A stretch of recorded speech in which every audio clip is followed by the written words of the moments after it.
Bills Mafia, what's going on? Happy late night edition of Billsology Saturday night. Hey, the Bills have a preseason game on Saturday. We adapt. We come on later. We wanted to let the game kind of go through the motions, seeing if that's going to affect any of our main topic of conversation tonight, which is Akeem and myself will be building a 53-man roster. We haven't done this in a couple years, so this is going to be interesting. We kind of were talking it up before we came on in our sound check, and I think there's going to be some times when we might actually disagree, but we'll see. We're definitely going to talk a little bit about the game. We're not going to spend too much time on it. We'll see if it is going to affect any of the positions that we select, the roster bubble guys. There was an update from Brandon Beane on Tre'Davious White today. We'll talk about that for a minute. And there's not a lot of other news and notes going on. The Bills' last preseason game, they got a couple weeks before they head to Highmark Stadium for the season opener on Sunday Night Football against the Baltimore Ravens. So, Rich, late night Billsology. How you feeling on this Saturday night, man? 𝐸𝐮𝐬𝐿, DM3. I feel good, man. I feel good on this Saturday night. The Buffalo Bills, even though it's a preseason game, it's good to get on the win column, so to speak, be on the opposite end of the spectrum. Wins are, is still important, even for a preseason game where confidence can be affected. So glad to get back on that part of the board for the Buffalo Bills. But overall, I feel good. DM3, excited to get into this 53-man roster projection. I know we haven't done this in a bit. It's been a few years, so this is going to be interesting. I mean, we've given our 53s, I'm sure, on various platforms and stuff, but to do it live together, I think this is going to be a nice exercise. A couple news and notes from tonight. I'm a little concerned about Tre'Davious White. Are you concerned? Because Brandon Beane came out before the game and he was interviewed and he said it's basically week to week. It's a lower leg / ankle injury, and we know his injury history and stuff like that. Are you concerned looking at the cornerback roster, which obviously we're going to get into when we talk positions, seeing that Maxwell Harrison, we don't know, he's probably going to go on IR to begin the season. Are you concerned with depth at corner right now? And it's really crazy because who would have thought that we would be relying so heavily on Tre'Davious White as our week one starter? And here we are concerned if he can even go. What's your thoughts on that? I definitely have my concerns for the Buffalo Bills at the cornerback position. We have guys, top guys that we're dependent on in Maxwell Harrison and Trey White. Not now one is hurt, now both are hurt, and it seems as if that these injuries can extend into the season, and therefore you have to look at the next men that's available. And when you look at those depth guys, those are 3 and 4 corners. So you want to hope that our top cornerback can remain healthy in Christian Benford. And now it's about plug and play. And do I have my concerns? Yes, I do have my concerns. I'm just going to go as far as to say that cornerback should be a priority need for the Buffalo Bills in terms of cut down day and the waiver wire. I think the Buffalo Bills, if we're looking at a position to add to, or to add depth to, or to upgrade, cornerback position is definitely turned into a priority, in my opinion, for our Buffalo Bills. I agree 100%. And I do think that this, and we're going to get into the cornerback position here in a little bit, I do think this may weigh the options for who the Bills keep. Not saying that they were going to keep certain players or not before the Trey White injury, but now there might be guys that we might not be thinking of that maybe were bubble guys, heading into last week before Trey got injured, that might make the roster now, at least for the beginning onset of the initial 53. And we're going to get into all of that. So do you have what's your takeaway from tonight's game? Because obviously, Shane Buechele started. I was a little surprised that Mike White didn't start. I think that you and me both collectively agreed that we thought that Mitch Trubisky was the QB2 after last week. Are you a little bit at all surprised that Mike White didn't get any playing time at all tonight? I mean, Shane Buechele went bell to bell. He played the entire game. Yeah, it's a little surprising.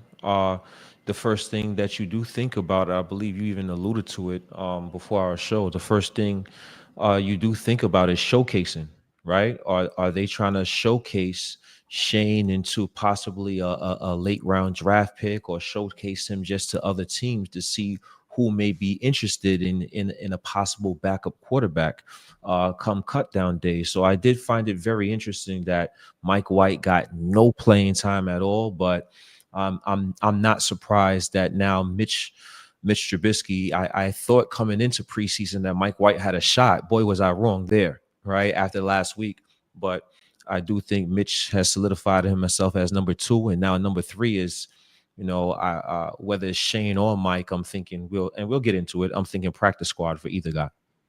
Yeah, I think the only other takeaways that I had from tonight's game was obviously, like you said, it feels good to get a win. I know it's preseason week 3, and it was all backups the whole game. Mhm. It feels good to see the defense play a little bit with some intensity. Deanne Walker looked really good. It's nice to actually feel like when you watch Hard Knocks and the whole episode is about how the week 1 game against the Giants wasn't good enough, and then it's all getting you amped up for how great this defense is going to be, and then all of a sudden the Bills go out and just lay an absolute egg against the Chicago Bears in that preseason game. So it's nice to see that maybe some of McDermott's, and obviously we'll see Tuesday when Hard Knocks comes out, but some of the vision that he had and some of the words that he might have said to some of those guys seems like it resonated definitely in the, obviously the 53 to 90, right? It's those guys that are fighting to make the 53. It feels like they showed up tonight. So, all right. So let's get into it, Akeem. Where should we start? I'm going to let you pick the position. I have a notepad. I have graphics with every position on it, and I'll put those up. And I just want to preface this by saying that Akeem and myself, we don't screen share a lot. This is our first run, so bear with me. I'm going to do the best I can. I'm sure we'll do great. But Akeem, I'm gonna let you pick the first position to where you think we should start with our building our 53. I'm gonna be the traditional guy here. All right. And I'm going to go with the quarterback, the quarterback position for 500. Yes. Oh, all right. Ding, ding, ding, ding, ding. All right. So obviously, no surprise. Josh Allen's the QB1. I think that's a given, obviously. So Mitch Trubisky and Mike White. Before last game, I would have told you it was neck and neck. Would you have agreed with that? Yes. Yes, absolutely. Okay. And then as that game progressed, I didn't see a lot of positive from Mike White. I think we know who Mitch Trubisky is. I think we know who Mike White is. Both have started games in the league. Obviously, Mitch Trubisky, a former first-round draft pick of the Chicago Bears, played with Buffalo, then played with Pittsburgh, then came back to Buffalo. So there's our 4 guys right there. And Shane Buechele, like we started talking about earlier, he played bell to bell tonight. So I don't know if that, and I said it in our group chat, I don't know if that was showcasing him for this staff, showcasing him for a GM of another team. So what's your thoughts here? Obviously, Josh is number 1, and then 2 through 4. What's your take on that? I think Josh is number 1. I think Mitch is number 2. Before last week, I did think it was a lot closer between White and Mitch, especially with Mike White being the better financial play for the Buffalo Bills. If it was close, I'm going to give it to the cheaper guy. But after last week's performance, I think Mitch has definitely solidified himself as the number 2 quarterback for the Buffalo Bills. I believe Mike White and his experience, despite of how he played, I believe that plays a factor. I don't have Mike White on the 53-man roster, but if the practice squad is available, I do believe that the Buffalo Bills may make him a practice squad candidate. But I do believe they are also comfortable in losing Mike White. Let's say another team around the NFL needs a second or third string quarterback on their roster. I think Shane's performance tonight makes the Buffalo Bills a lot more comfortable than they were probably headed into the game, as Shane being a practice squad quarterback for the Buffalo Bills if Mike White does land somewhere because of that experience that he does have in the league. Yeah, I agree with you. So we're not going to build a practice squad. We're going to put guys that we feel like aren't going to be on the 53. We'll put them over there. Like, I don't know if we're going to expand over 16 or not, but if they're not on the 53, we'll just say they're going to be practice squad just because they may be outright released. They may be designated to the practice squad.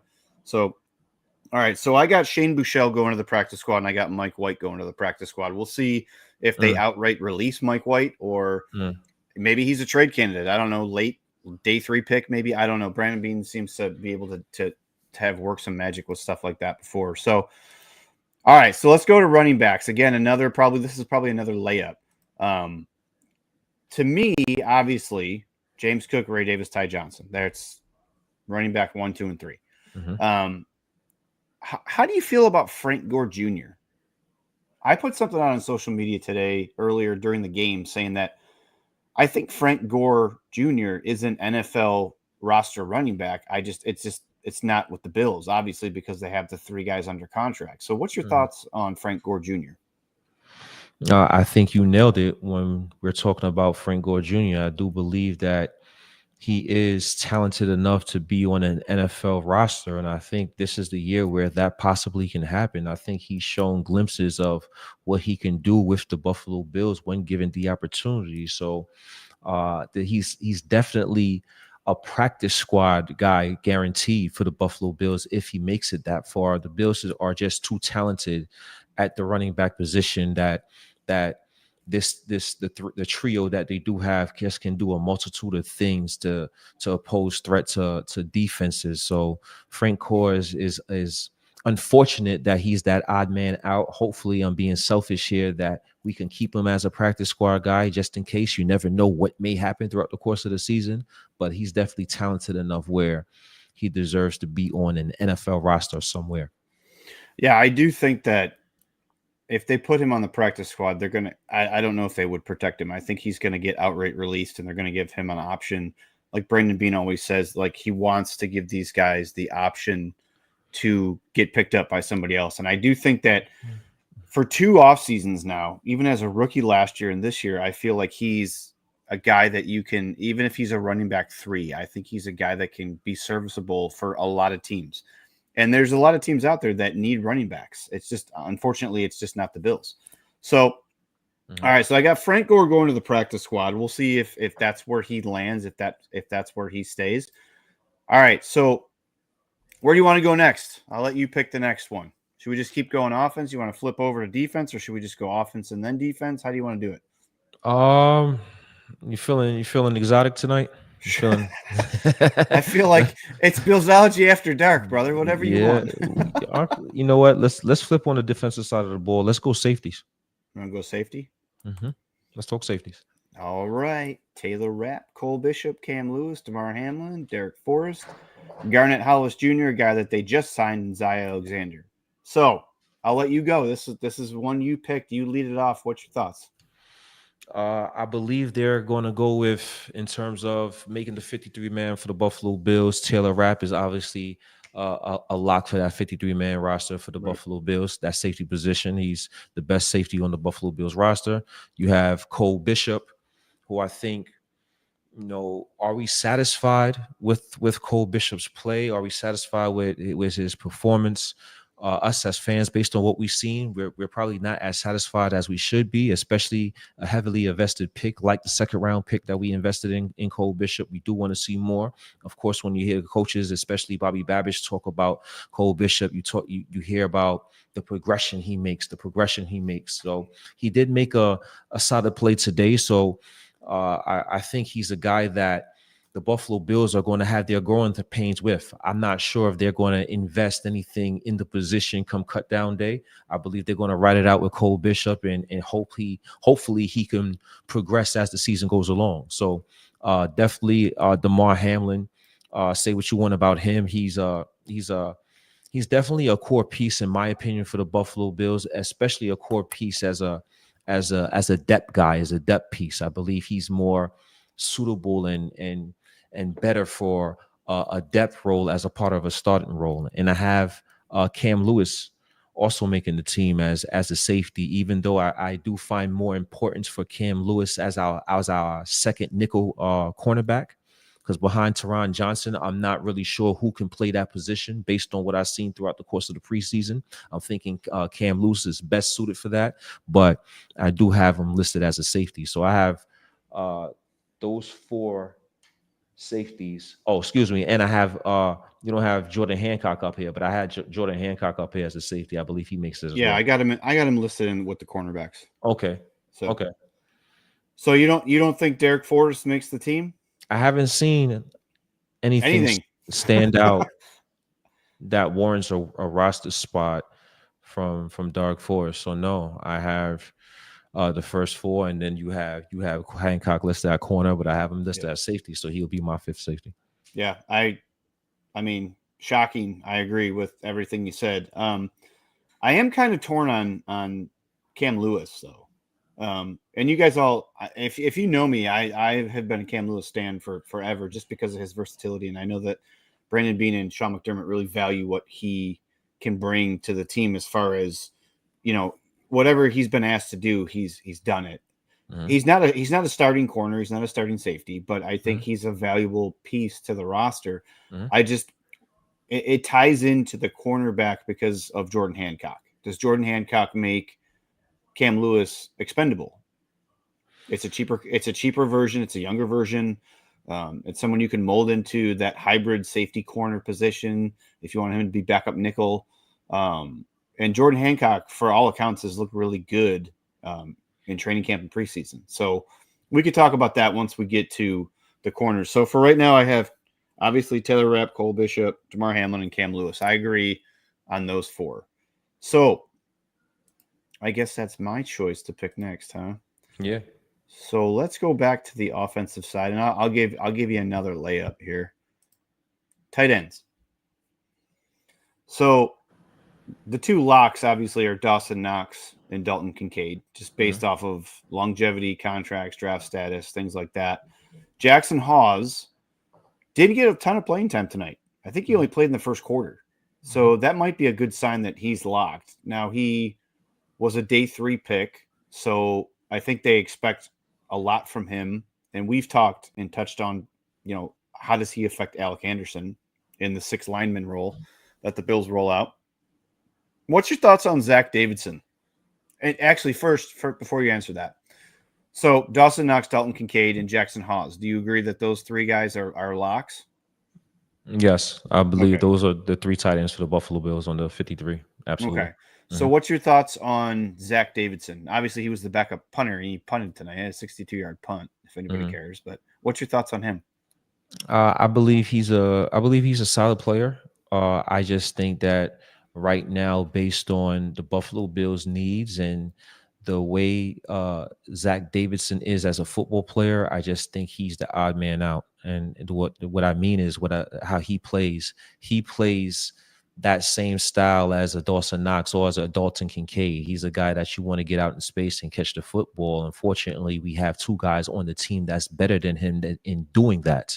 And then Jackson Hawes adds another dimension to the tight end room. So because of those multitude of things, I believe a guy like Zach Davidson is definitely on the odd man out. I would love to have him as a practice squad guy. I do believe he's valuable and can be a valuable asset as a tight end on possibly another team, a depth piece on another team. But right now, I believe those are the 3 guys best to fit the Buffalo Bills tight end group. Yeah, I agree. I think Zach Davidson ends up on the practice squad. And Matt Sokol and 𝐾𝐨𝐽 Latu, they did play today, but there was really nothing in the second half of that game that was surprising. They were going up against 3rd and 4th stringers. So, again, I don't know if those guys come back on the practice squad. I just obviously don't have them making the 53. So I agree with you with Knox, Kincaid, and Hawes, and then Davidson going on the practice squad. All right, you're up. What position group would you like to move to next? And then in a minute here, I'm going to start doing a tally, and we'll kind of see where we're at, if we're at 53 or over. Actually, no, let's just go through and we'll make our list, and then we'll add it up, and we'll kind of see where we're at, if we need to make cuts or if we need to add some. Okay. Where do you want to go next? You know what? Let's go flip back to the defensive side of the ball, and let's go defensive line. You want to do edge or tackle? Because I got them broken up. You want to do edge? Yeah, we could do edge. Okay, because I got them broken up between edge and tackle. All right, lead me through it. What's your thoughts here? Obviously, I do have Gregory Rousseau, Joey Bosa. I do have Javon Solomon and Landon Jackson making the team as well. I'm excluding Michael Hoyt because he's a guy that's we know for sure that's Right. not going to be here for the Buffalo Bills come week 1. So because of that, right now I have 5: Bosa, Russo, Epinesa, Javon Solomon, and Landon Jackson.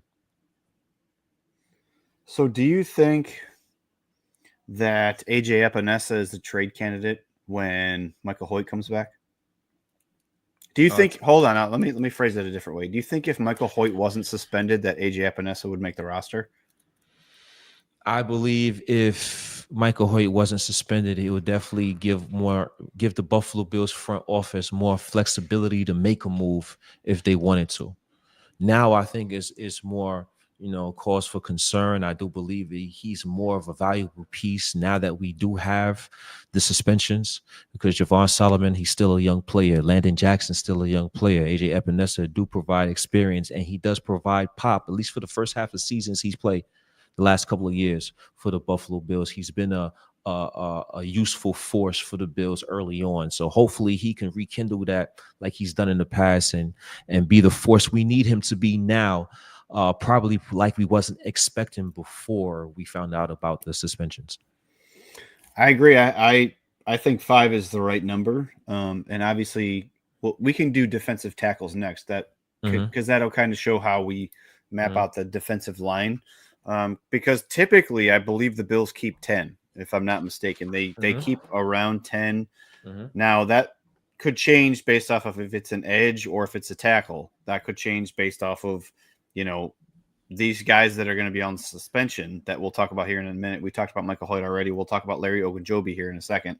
Mm-hmm. But I agree. I think that AJ Epinesa, like you alluded to, which was a perfect point, was that he starts off really hot, Mm-hmm. right? We always see flashes in the beginning of the season from AJ Epinesa. Now, I don't know if that's a wear down factor as the season progresses, but perfect time. I shouldn't say perfect time, but if you're going to have Michael Hoyt be out and AJ Epinesa typically starts hot, that's fine, right? That's perfect. And then we can kind of Mm-hmm. see what happens when Hoyt's ready to come back and Ogunjobi's ready to come back, how they want to structure that. Because I do feel like they are extremely heavy at defensive line, talking Mm-hmm. about edge and tackles. So they're going to have Mm-hmm. to make some tough decisions once these suspensions are over. And then the bye week happens. So they'll have a time to kind of figure it out. And then week 8, these guys will be available to play. So I have Groot, Joey Bosa, Landon Jackson, Javon Solomon, and AJ Epinesa penciled in for our roster because I agree with all of those. Mm-hmm. So let's do tackle, because that kind of ties in with where you were at with the defensive end. Mm-hmm. Obviously Ed Oliver, obviously Deion Walker, and obviously TJ Sanders. And then this is where I struggle.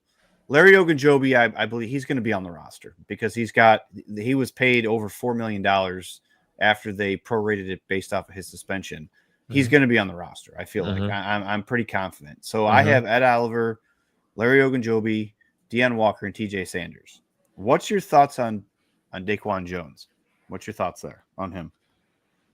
I think Daquan Jones makes the team. I Really? believe, yeah, I believe he's definitely a piece that, for the Buffalo Bills defensive line. I believe it's a necessary piece. I believe he still can be a presence for the Buffalo Bills on that defensive line. Even with the influx of talent the Buffalo Bills did get, I believe his experience is valuable for the Buffalo Bills, and I don't think he's a guy that is washed up neither. I do believe that he can definitely provide a presence in his play, despite not having as dominant as a force last year as he did before his injury. So I believe Daquan Jones makes this team. All right, you swayed me. I think the veteran presence too definitely helps with all the youth they brought in on the defensive line. Mm-hmm. And Ed Oliver, he's a veteran, but still. So Ed Oliver, Deanne Walker, TJ Sanders, Larry Ogunjobi, and Daquan Jones. We agree on those, right? So that's 5. Is there anybody else you think? What about DeWayne Carter? What's your thoughts on DeWayne Carter? I haven't really seen much of him either come out of camp, come out of preseason. I haven't really seen anything that makes me think that he could be that 6th defensive tackle. What's your thoughts on him? I think he makes the initial roster because of the suspension to Larry Ogunjobi. So because of that, I still have the Buffalo Bills keeping 10 overall defensive linemen with the defensive tackles and Ed Oliver, Daquan Jones, Deion Walker, DeWayne Carter, and TJ Sanders. And I believe for those several weeks that Ogunjobi is going to be out, those defensive linemen that's going to be in the rotation is battling to stay on the team once Larry Ogunjobi's suspension is up and he's ready to come off that and join the 53-man roster. So for now, I do have DeWayne Carter making the team, but he's definitely the first guy out once Larry Ogunjobi comes back, and he hasn't shown anything worth keeping him on the roster over Larry Ogunjobi. So do we know if he's a 1-tech or a 3-tech? I mean, does it matter? I know the Bills have kind of hybrid gone into this whole, we just want guys that can get after it. Like we've talked about it a couple times. Like I don't know. I don't want him taking snaps away from TJ Sanders. I don't want him taking snaps away from Deion Walker. And he's obviously, I don't think, going to take snaps away from Ed Oliver. Obviously that's his position, but is this a guy who's going to be fighting even with Larry Ogunjobi being out for 6 games? Is he going to just be fighting? Or is he going to be a game day inactive? Like, is he going to be fighting for reps? Like, what's your thoughts? Like, how's that going to work? Because TJ Sanders needs to play. I feel like he needs to play. And from what we've seen about Deion Walker, he's been fantastic. He's been probably between all 3 of the rookie defensive line guys, between him, Landon Jackson, and TJ Sanders. I feel like Deion Walker's been the best of all of them so far. So how's that going to work with all the reps and who needs to get work? And, everybody wants to talk about McDermott doesn't play rookies, but these guys need to play. They're going to need to play. So what's your thoughts on that? In my opinion, I don't think the Buffalo Bills did a great job handling the DeWayne Carter situation. If I'm calling a spade, 1-tech and 3-tech, it still matters to a sense, especially to the player, because now you're talking about different responsibilities along the defensive front. And even though the game is transitioning year by year into a passing league, into more positionless football, you're still fluctuating with the player's weight. So I think they handled it, DeWayne Carter, kind of like how they handled AJ Epinesa and making him fluctuate in weight. And does he want to play a mix of defensive tackle and defensive end? Do you want to be a power bull rush defensive end? Because of your lack of testing in the combine, do you want to bring down some weight and add more speed rush to your game? So I believe the Buffalo Bills mismanage AJ Epinesa, and that's what makes it a little bit disappointing, in my opinion, because you had it happen already in your tenure. You think you want to grow from that mistake, but I think they mismanaged DeWayne Carter as well, and not doing him any favors in terms of letting him play a position he played best. He play a position he has the most success in, and I think that's a 3-tech defensive tackle where he's able to use that motor and use his power as a 3-tech defensive tackle to have success. And I don't think the Bills did him any favors. So I think that has some to do with him fighting for a position and fighting for a roster spot with the Buffalo Bills. But hopefully, he can figure it out as an NFL player, as a guy that want to prove yourself. You're not going to back down from any challenge, even though it might be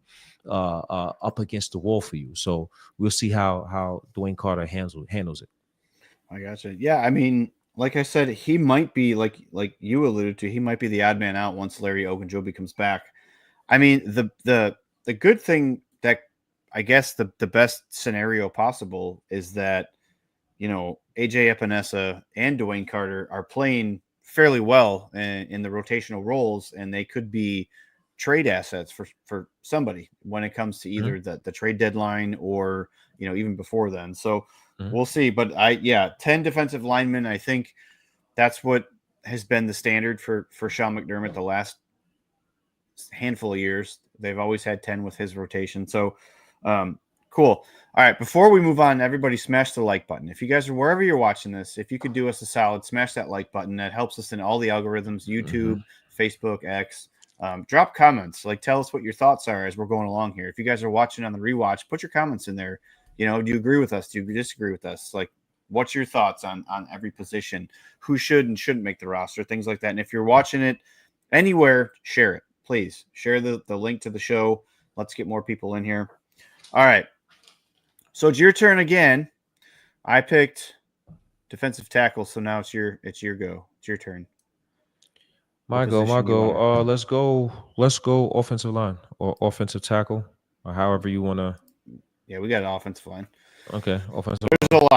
There's a lot here, and there's a lot of names on this list. And initial look, it's kind of daunting. But what's your initial take on the ones that you obviously think are locks, and then maybe somebody who can kind of sneak in there? Because the Bills carried 10 last year. They had a full first and second team, and a few things have changed a little bit along the way, but basic standard stuff. What's your thoughts?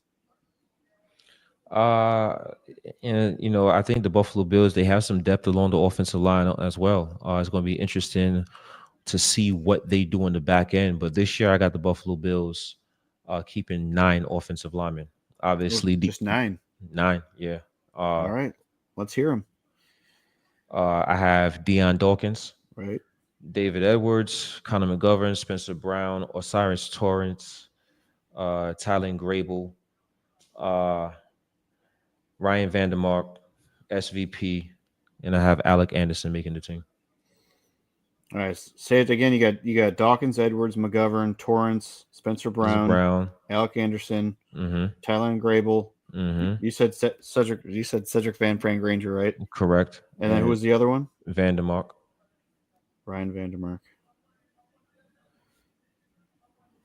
I mean, non offensive lineman for the Buffalo Bills. Yeah, and then they get Travis Clayton as the international pathways guy, so he's on the roster. He'll be on the practice squad. So, what do you think about Chase Lunt? I like him. You don't think he makes? You don't think he makes the roster, practice squad guy, or? And that's going to be a tough. That's exactly what I was alluded to earlier. That back end right there of the offensive line is, you know, you can go with Chase Lunt, you can go with Alec Anderson, you can go with I think a couple of different guys there. Kendrick Green, I don't know if he's shown enough in this preseason and off season to warrant a roster spot, but he does have that NFL experience. So I like Chase Lunt a lot, actually. I have him as a practice squad candidate, but you never know what may happen. He's a draft pick for the Buffalo Bills. They may want to invest that. Yeah, he played good week 1, but then week 2 he looked rough. So I don't know if it was just growing pains, because I had him as our 10th. Because I don't think that Richard Garage is coming back. He was on the roster last year, and he seemed like a guy who was promising, but I just haven't heard anything great from him, and he hasn't looked great in preseason at all. So I don't know if there's just regression there. But I did have Chase Lunt, and I know that a lot of the Bills beat reporters have touted how good he is during practice and stuff like that, and how he stands out. So I can see it. I could put him. I'll put him on the side, and I'll see where we're at. But you're the 9 you have are the 9 that I had. I mean, it's mathematics at this point. Like, I feel like those are the guys that are the tried and trues, the ones that we're used to. I know they're high on Tyler Grable. I feel like Cedric Van Pran-Granger, even though he is dealing with a minor injury, I feel like they may see him being that heir apparent to Connor McGovern. And we may see somebody playing center week 1. We don't know the severity of Connor McGovern's injury.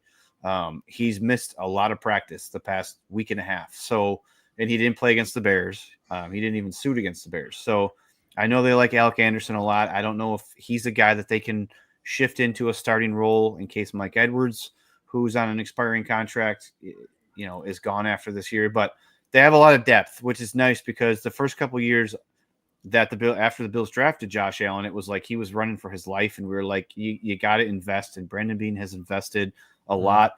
And he's done a lot of work too, free agent wise, not just in the draft, but free agent wise and undrafted free agent guys. and they brought in some solid depth and potentially some guys that can become starters. So I'm going to put Chase Lunt on the side. Okay.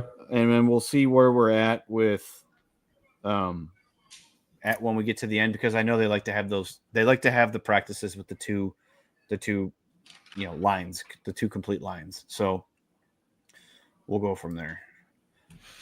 Where you thinking? Oh, I don't want to go. Let's do cornerbacks. Let's do corners. I think we'll do corners, and then we have linebackers. Obviously, special teams are set. We have cornerbacks, linebackers, and wide receivers. So I think corners is a good conversation, because when we touched on it at the top of the show, we talked about the Tre'Davious White injury. So I think obviously Christian Benford's a lock. Taron Johnson's a lock. I think Tre'Davious White's a lock. We don't know what happens this week or next week if he's the severity of his injury. So that might change how they structure the 53 on Tuesday. I have Jordan Hancock and Dorian Strong. So I have Benford, Johnson, White, Hancock. I have 5 right now. And then obviously Maxwell Hairston. I think he's going to go on the IR to start the season. So he's not going to count towards my list. But then obviously with the injury to Trey, now Dane Jackson probably makes it. And then Brandon Codrington. So how many is that? 1, 2, 3, 4, 5, 7. I have 7 corners. How many do you have? You have 7, not including Maxwell Hairston? Yeah. Hairston would be 8. Okay, Hairston would be 8. Hairston will be my 7th. I got Christian Benford, obviously Maxwell Hairston, Trey White, Taron Johnson. I have Dorian Strong. With the Harrison injury, I have Dane Jackson and I have Brandon Codrington. And then you had Hancock at safety, right? Yeah, I had Hancock. So I agree, and I'll bump him over to safety so that we have them all in the same.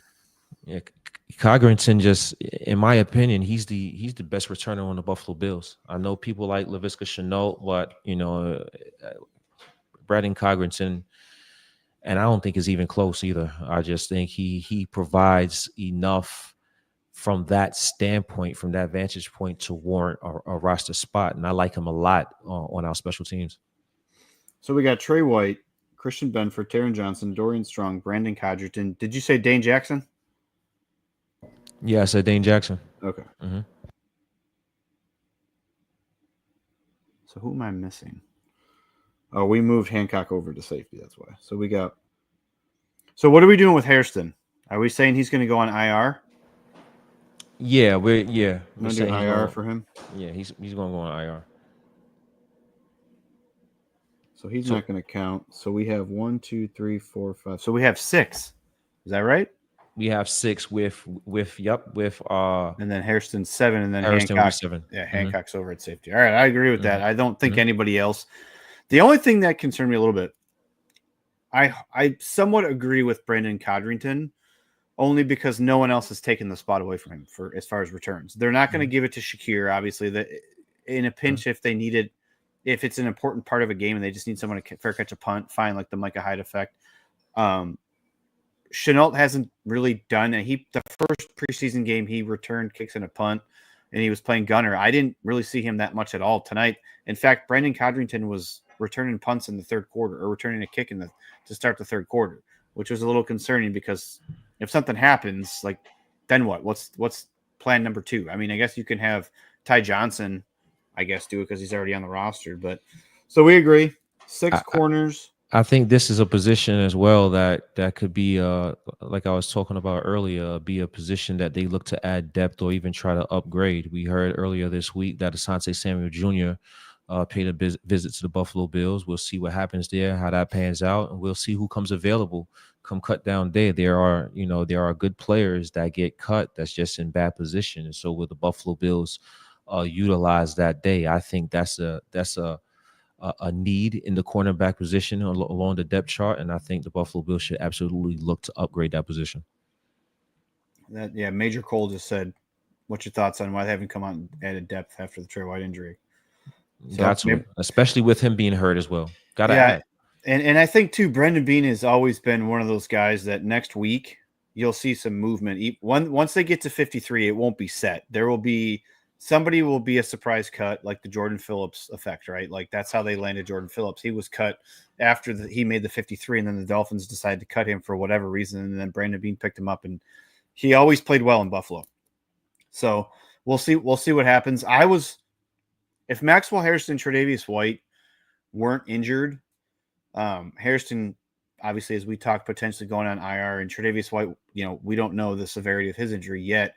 I didn't have Dane Jackson making the roster. Honestly, I thought that he was a depth signing when he was signed. I thought that especially after the draft, we saw what they did. They drafted Dorian Strong. They drafted Hancock, who can play corner and safety. They drafted Maxwell Harrison. I just thought Dane Jackson. But now, looking at it, I think he's a guy that's on this team, and he makes the 53 just because they need bodies at this point. Right, 100%.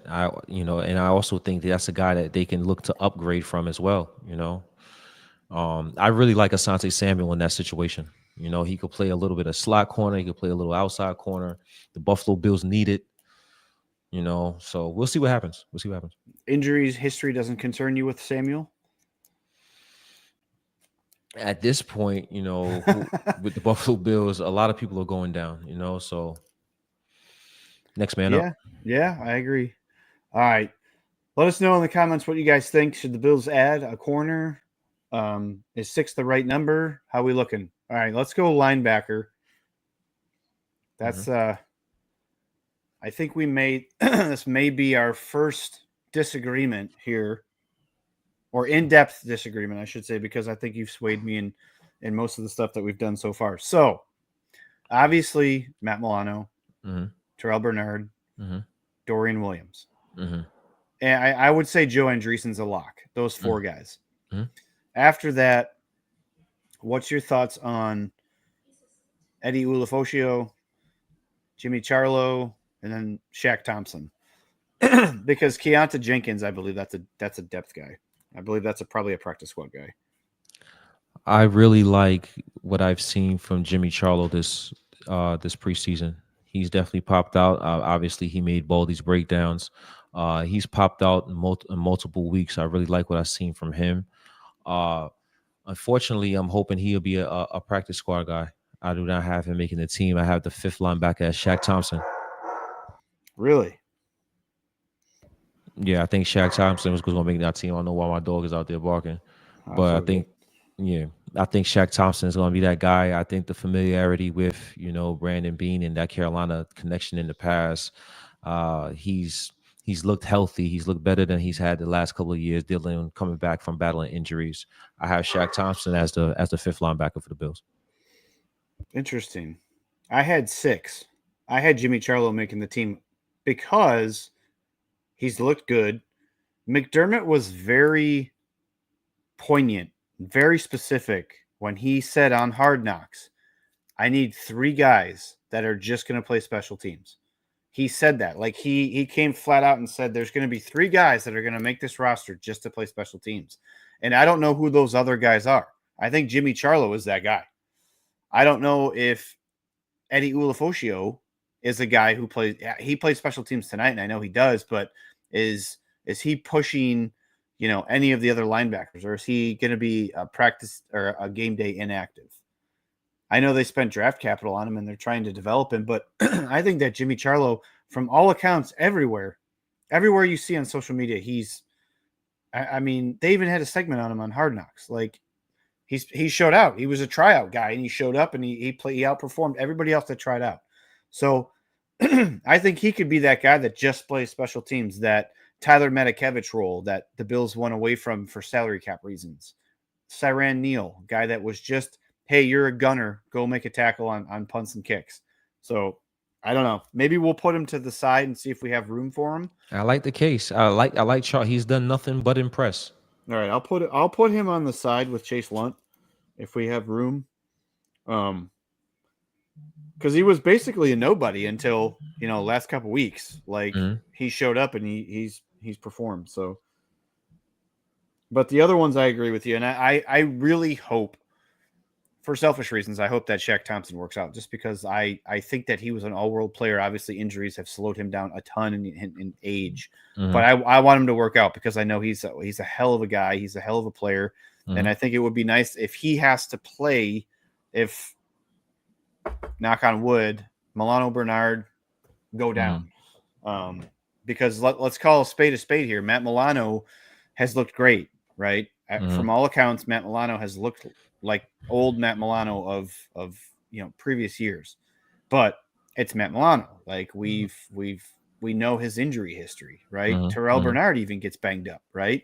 So having depth is, and that's what they tried to do last year. They brought in all these free agents last year, if you remember. They brought in all these free agents, and then hardly any of those guys made the roster. I don't think but one or two of them made the roster, and when they played, they didn't look good. And they were relying on Dorian Williams. So I don't know. We'll see. It'll be interesting. So do you want to do we even need to have a graphic for special teams? We know who those guys are, right? Yeah, I believe. Yeah, I think we have an idea.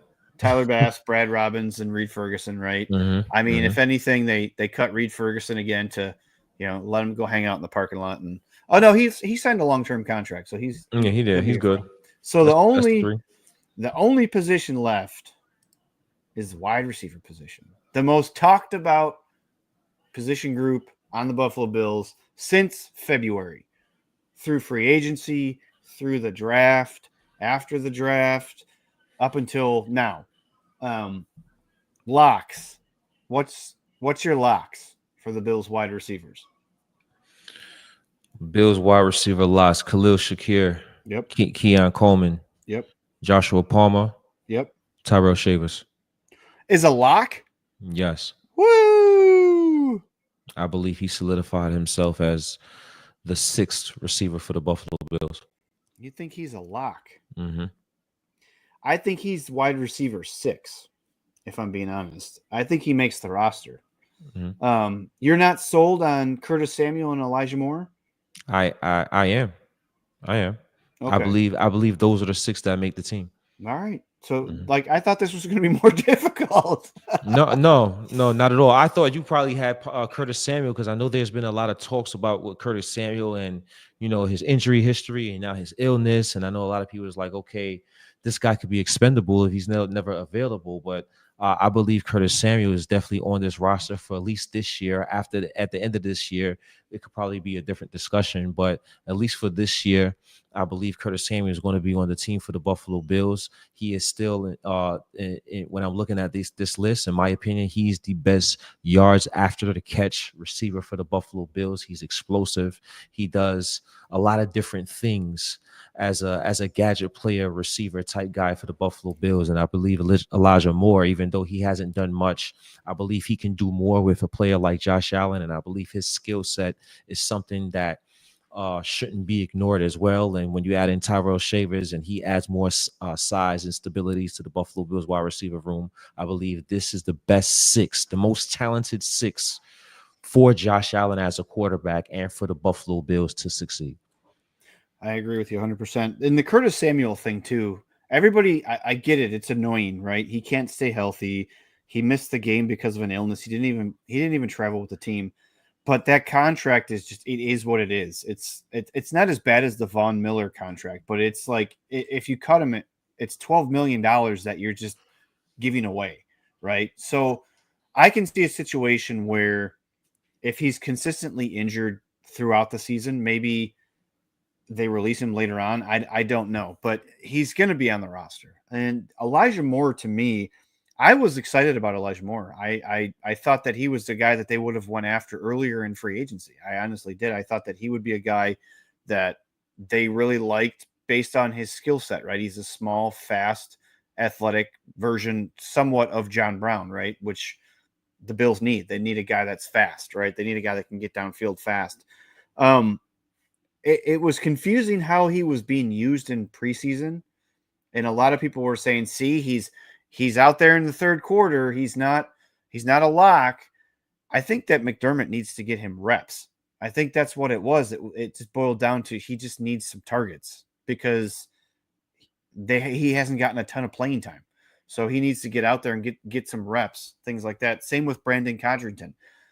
A lot of, like I said earlier, like it was, what's the reward based off of the risk here? But again, how much has he been out there? Like the starters have hardly played at all. And if Brandon Codrington is considered a starter because he's your number one punt and kick return guy, you need to get him some chances, right? Against the Bears, there was a lot of kick returns, but there wasn't any punt returns. So I can see how McDermott, and he even said in his press conference, it's going to be different how we go through the last preseason game. It's the starters aren't going to all play, but we're going to have guys injected into the game just to get them some reps. So again, I'm not worried about Elijah Moore. I'm not worried about Curtis Samuel not being on the roster. I'm worried about Curtis Samuel being healthy.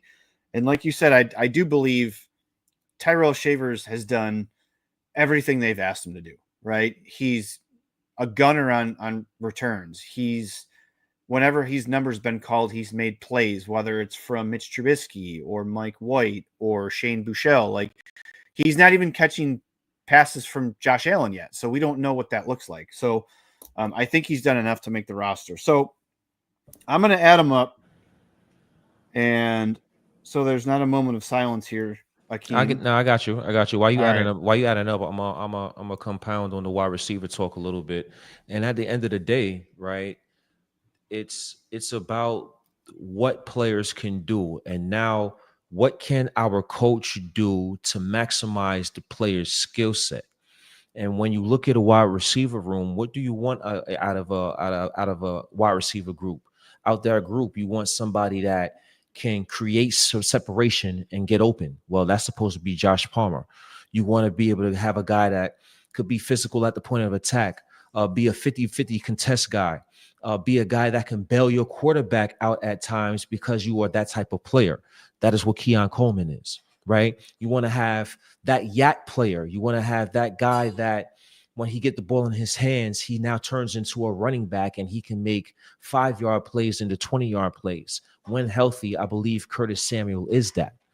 When you need a guy that can stretch the field and get down and be a forceful threat downfield where the opposing defenses have to pay attention because he does have the speed and now the consistency being that he has a quarterback like Josh Allen to get down the field and be that threat.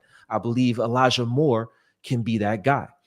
You need your trustworthy guy, your most reliable player. It's 3rd and 4, it's 3rd and 7. You need a guy to make a damn play when necessary.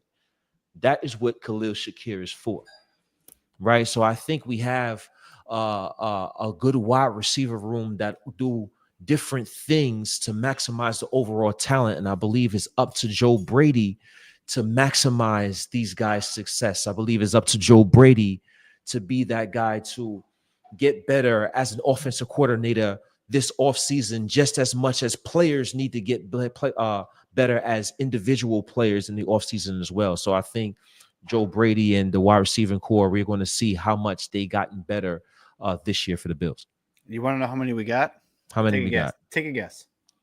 52. 52. Man, wow, our brains just. So, all right. So let's talk about this. Yeah. So what do we want to talk about? Do we want to take it as perspective from Sean McDermott with flexibility? Do we want to talk about what we think we need if we were Brandon Beane? What would we look at as far as all the positions? Like where would we add another one of those bodies? How do you want to attack this? Because the two that we put aside were Chase Lunt and Jimmy Charlo. Okay. So what's your thoughts? So my first question would be, where are we possibly short at? You know, do we have 9? We have 9 offensive linemen or 10? How is our defensive line? Like, where are we short at? What positions? I feel like a 10th offensive lineman is what they would do. I feel like that's the DNA of Sean McDermott, is just to have 10 offensive linemen. So he can have 5 and 5. Every guy's got a backup. That's just that. And I know a lot of the backups are very versatile. Some can play guard, some can play tackle, some can play center. Like, I get that. But I'm with the injury to McGovern, the minor injury to Van Pran Granger, Alec Anderson had not a serious surgery in the offseason, but he had a serious knee scope in the offseason. Mm-hmm. I think an offensive lineman. I can make a case for Jimmy Charlo because I feel like he's kind of like 𝐬𝐮𝐬𝐜𝐫𝐷𝐿, where he's a high motor guy. And that's a Brandon Beane lunch pail, shows up, just works hard, and he gets after it. And I feel like the team needs a couple of those. I don't want to call him, he runs around with his hair on fire, but he's like a little mini buzzsaw, right? Like they need a little guy that can kind of, you can cover punts, cover kicks. I don't think he's going to get any snaps at linebacker, but I think he can do stuff that McDermott likes. And from what we've seen from special teams tonight, as far as the coverage game, it was not good.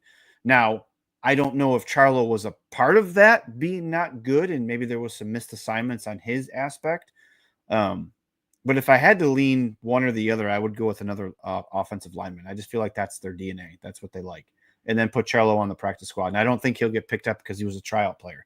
I don't think there's film from Brian Baldinger, but I feel like he might be able to stay on the practice squad and come up if they have an injury at linebacker. What say you? So I have several questions. My first questions. Several. So my first question is, in that 52-man roster that you just calculated, is Michael Hoyt and Larry Ogunjobi counted in that 52? Nope. And neither is Maxwell Hairston. And neither is Maxwell Harrison. So that's three. Okay. So I agree. 10th offensive lineman seems like the most logical play here for the Buffalo Bills. But I'm also going to play the other side of the spectrum. I spoke about the cornerback position being a priority need for the Buffalo Bills. We're talking about not having possibly Trey White and Maxwell Harrison going into the season. Are you comfortable with Christian Benford and Dane Jackson possibly being your corners? Are you comfortable with Christian Benford and Dorian Strong? I love Dorian Strong. I love what he's been able to do thus far and how he's progressed. But I don't think those guys are ready to handle that type of spotlight with the expectations that have been set for this Buffalo Bills team already going to the first game in Sunday Night Football against the Baltimore Ravens. So I'm kind of tempted to leave it at 52 just to add a 53rd, which is going to be that cornerback position. But I believe that's definitely a decision that the Brandon Beane will make. I'm thinking the most logical one is that 10th offensive lineman, but they're going to have some decisions to make when those three players, and Harrison and Hoyt and Ogunjobi, are set to return. All right. You don't want to add a 53rd just so we can have a 53rd and then it could change later on? Yeah. Let's go ahead. Do you want to do Chase Lunt? Yeah. Okay. Cool. All right. I'll pencil him in. Yeah, I mean, obviously, Tuesday, 4 p.m. Eastern Standard Time is when the Bills drop to 53. So it'll be interesting to see the days that follow because they'll still have a full, 12 days before a game. So they'll have some time to look at the waiver wires and guys that will drop off other rosters and stuff like that. So, but I agree with you. Hopefully we get news on Trey and Hairston soon. I would think of the two, probably obviously Hairston would go on beginning season IR, which stinks because obviously you would want him to play that first 6 games leading into the bye is probably the most doable stretch if you want to have a rookie play.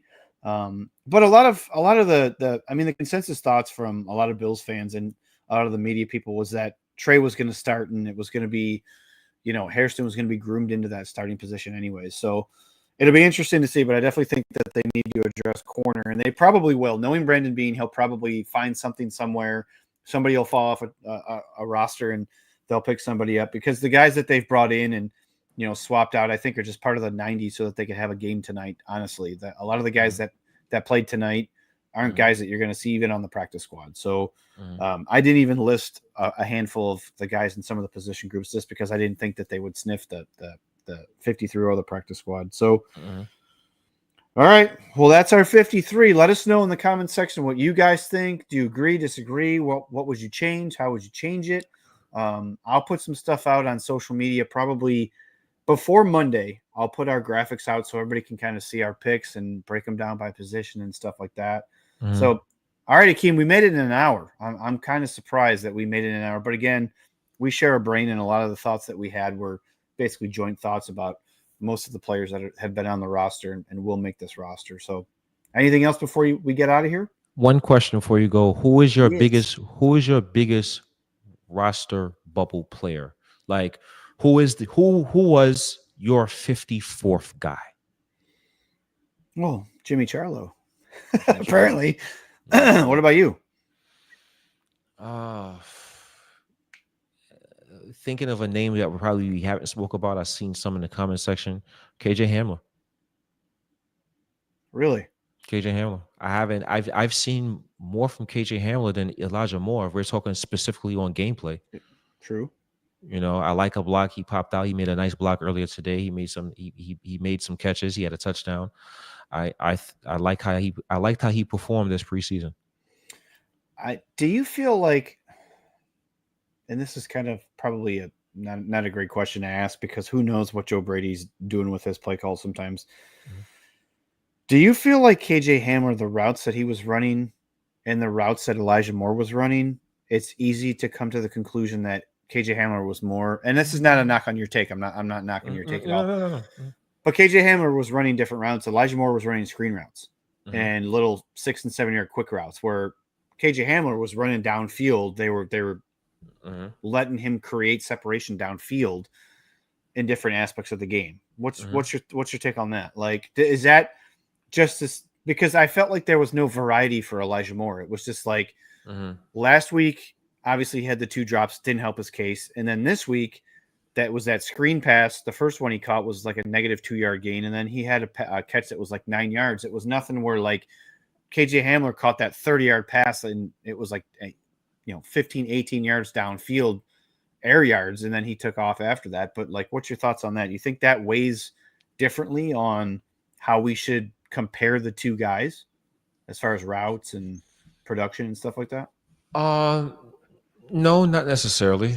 You know, just like you can't control your schedule when you're a player out there, you can't control necessarily the routes you're being asked to run. Right. I'm just hoping that, because I believe in Elijah Moore's ability, and I believe the Buffalo Bills believe in his ability as well. When Josh Allen's on the football field, we'll see if that's 100% true when the rosters officially come out. But I think Elijah Moore just has to get that opportunity. I think he's just as an explosive player. We haven't seen him much. As long as we didn't pigeonhole him in a particular role where we just view him as like, yo, you're our short routes guy. And no, I'm hoping we was very vanilla with him during the preseason, and now we're going to extend that playbook now that Josh Allen's at the helm, and you're going to see a lot more route combinations when Elijah Moore gets his chance and opportunity in the ball game. I think too, we can't forget 𝐾𝐨𝐽. From what we've heard, he should be ready week 1. He's obviously got 2 more weeks to get ready, but if he's not, that might be a situation where you can plug in Elijah Moore into that role a little bit until 𝐾𝐨𝐽 is healthy, and then you could push Elijah Moore back into whatever Joe Brady was going to do with him then. So, all right, man. Anything else before we get out of here? This is a great show. We zipped right through this. We didn't disagree on very much. I think we built a solid Bills 53-man roster. Obviously, we have some depth too on the practice squad and things like that. So, again, everybody, if you're still watching this, I appreciate it. Please hit the like button if you're still here. If you are watching the rewatch, drop some comments. Put your 53-mans in there. Anything. Thumbs up, thumbs down emojis, whatever you want in the chat. Akeem, want to take us out of here, man? Absolutely. Appreciate everybody for tuning in tonight. You are watching Billsology. You got your boy Dave Myers, DM3, 𝐴 Akeem Richards. Tune in next week to another great episode of Billsology. We're going to have a lot to discuss, and we're going to dive into the actual 53-man roster and what it means and what possibly Sean McDermott and Brandon Beane's thinking. Until next time, from Billsology, go Bills. Go Bills.